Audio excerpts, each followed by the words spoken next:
Gary, 3-0 defeat to Linfield. Just give us your thoughts. I thought for the first 45 minutes we were superb again. We out of possession certainly. We frustrated them, we limited them. They were getting narky, and the game plan was working. Half time maybe came at a bad point for us, as frustrations were nearly bubbling over from their side, so they were able to reset and regroup, and we knew that would happen. And given how they played in the second half last week, we were expecting it.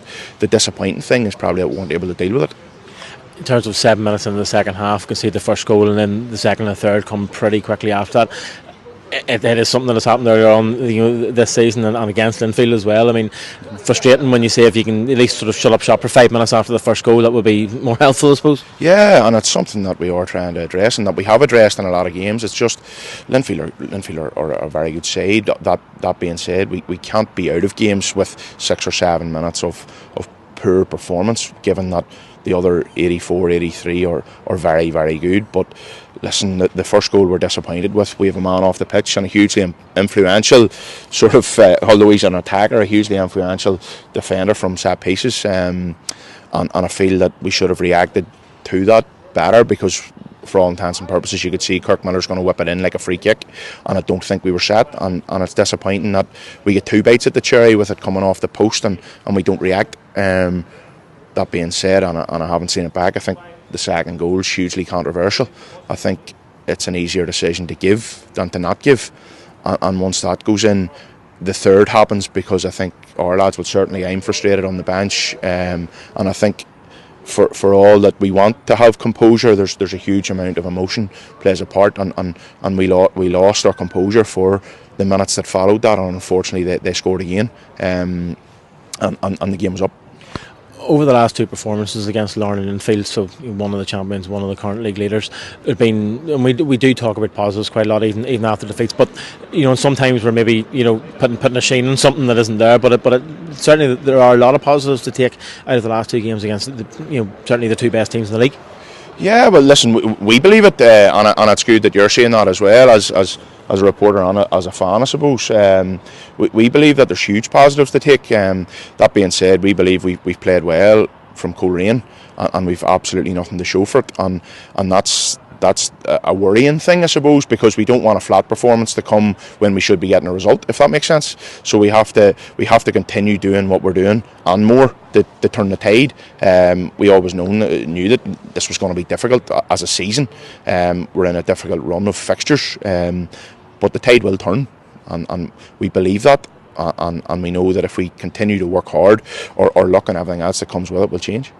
In terms of those fixtures that you've talked about, obviously Cliftonville away next Saturday in the league, but before that away to Carrick and Tuesday night in the League Cup. I mean, a team that was already beaten up at Taylor's Avenue this season. They've obviously beaten Glentoran today. But I mean, how big a confidence boost could that be, I suppose, going into the rest of the remainder of the league campaign, at least coming up to Christmas anyway? Yeah, well, listen, football's all about momentum, and you only get good momentum by winning games or getting results. And I think if we can put a run of results together, it creates serious momentum and belief. That being said, we have to take huge positives from certainly last week's performance, when you see Larne and Cliftonville last night, and then moving forward after today's first half, and certainly at the end of the game we had some chances to make the scoreline, I suppose, sit a wee bit better with us. I think if the game's in the melting pot, them chances are taken. I think it's a wee bit different running through as a striker with knowing that it's maybe a consolation goal, but we created chances which is hugely positive, and I have no doubt that coming forward we'll take them chances. And just lastly, in terms of injuries, obviously with Barnaby Cone suspended today, John McGovern out with an injury, Andy Martin obviously has had to go off with sort of illness and go and get checked out. Do you envisage sort of any of those players potentially being back for Tuesday night, and possibly any others? No. Well, Barney's obviously back from suspension. Andy, we all hope is in good health. They've obviously a lot of precaution, and to be honest, I'd put in record my thanks to the Linfield medical staff as well, who were very accommodating and looked after Andy along with our own club medic, Alison. So thanks to them for that, and that sort of thing. We all just hope Andy's okay. Regarding the other injured players, John, unfortunately, as sometimes happens after being out for so long, has picked up a muscle strain and is going to be out for a few weeks. And Donal Scullion is still, we haven't got a deadline on when he's going to be back, but at this point it's certainly looking like the new year.